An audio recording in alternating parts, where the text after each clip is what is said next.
Almost every culture has marched to the beat of its own drum. Drums have been part of different civilizations for thousands of years. The earliest drum shells were hollowed out logs or gourds. Different sizes, different sounds. Today drum shells are more sophisticated, but the beat goes on. To make drum shells, an enormous rock maple log is sliced into several boards. Maple is ideal for making drum shells because its hardness allows sound to resonate fully. Each of these maple boards will be transformed into one drum shell.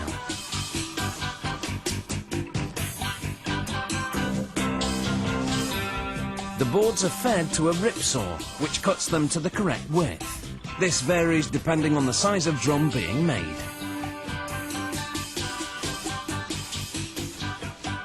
Then each board goes into a planer, which shaves it thinner.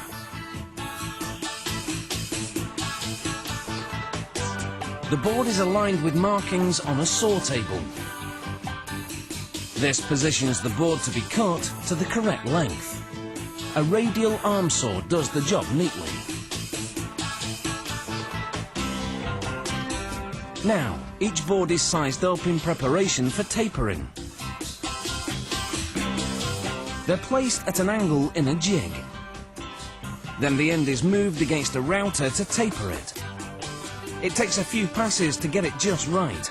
The taper needs to be about 15 centimeters long. The other end of the board is thinned to the same dimension. These tapered ends will make it easier to bend the wood into a drum shape later. They also act as scarf joints, which will fasten the ends of the boards together when it's bent round.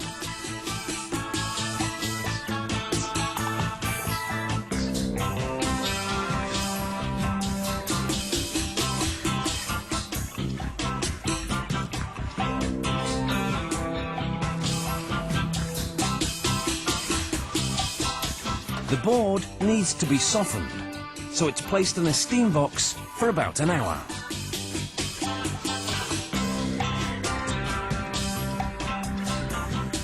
It's now pliable enough to wind around a hot cylindrical steel banding secures the board to the bending form, where it will spend 10 to 15 minutes.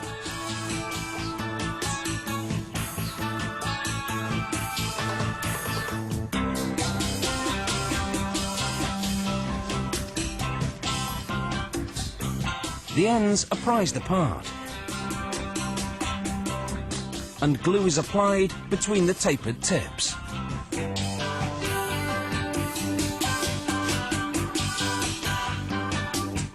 Then the shim that was holding the ends apart is removed so they stick together.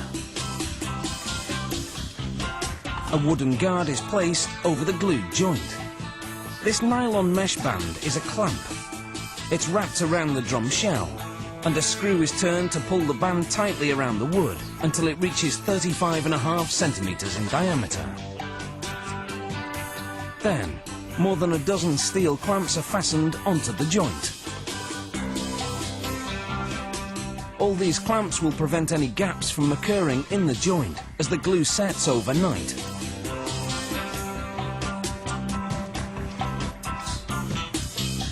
With the joint sealed, the drum shell now spins, while a cutter shaves down the edges to make it a true round shell.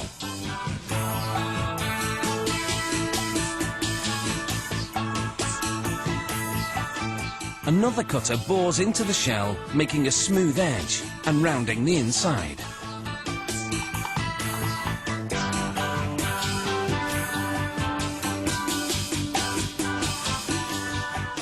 The drum shell is turned around so it can be cut from another angle.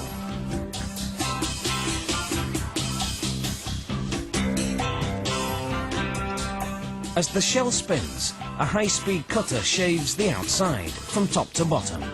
This makes the surface very smooth.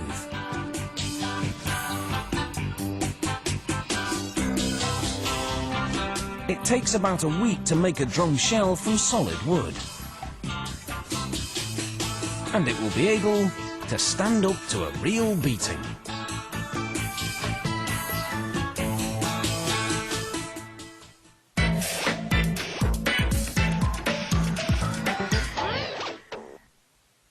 We've shown you how a drum shell can be created from a maple plank. But a newer technique involves layering multiple plies of wood. This process is called laminating, and you can hear the difference. There's more than one way to beat a drum, and there's more than one way to make one.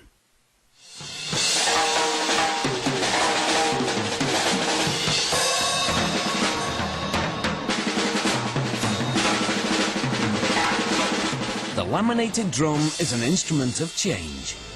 Its sound is crisper than a drum crafted from a single piece of wood. To make one, 11 sheets of maple are layered together.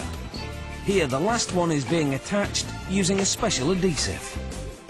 This outer layer is made from luxurious bird's eye maple. Rollers press all the layers together to ensure they stick without any gaps. A cut is made through the overlap to create a perfect seam.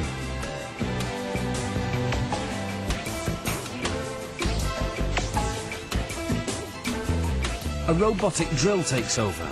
It drills holes of various diameters. The small ones will hold hardware. This larger one is an air vent. A computerized router then cuts the bearing edges to a 45-degree angle. And it's sanded smooth.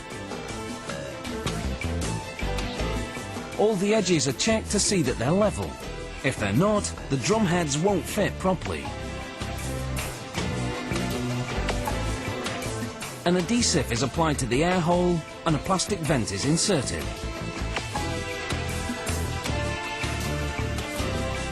Next, brackets called lugs are inserted into the other holes and screwed in. There are 10 lugs spaced 36 degrees apart. They hold the rods that will attach the heads to and also enable the drummer to adjust the tension on the heads. A lever is attached to control wires called snares that will be strung across the bottom head.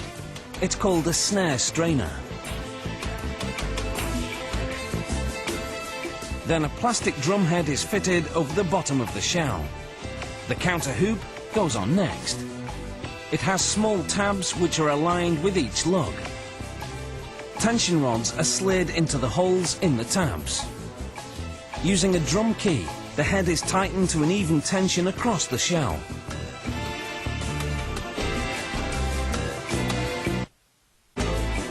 Now it's blasted with a heat gun to shrink the plastic and remove any wrinkles.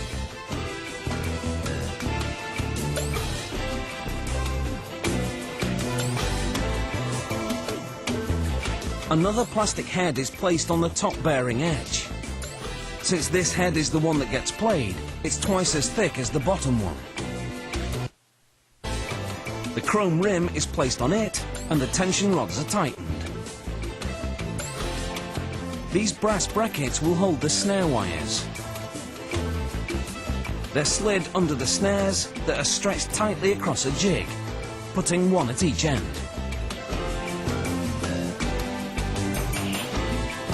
The length is measured, then the snare wires are soldered to the brackets. The wire is snipped on both ends, and each wire is unlocked from the holding device. When the snares are removed, they're held together by the brackets.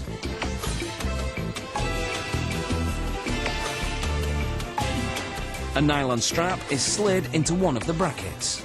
Then the strap is attached to a fixture just above the bottom head.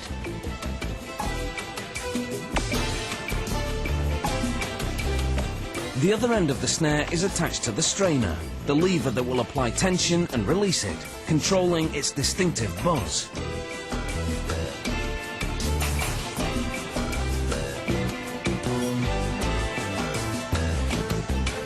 For a bigger sound, there's the bass drum. It's made with wooden hoops.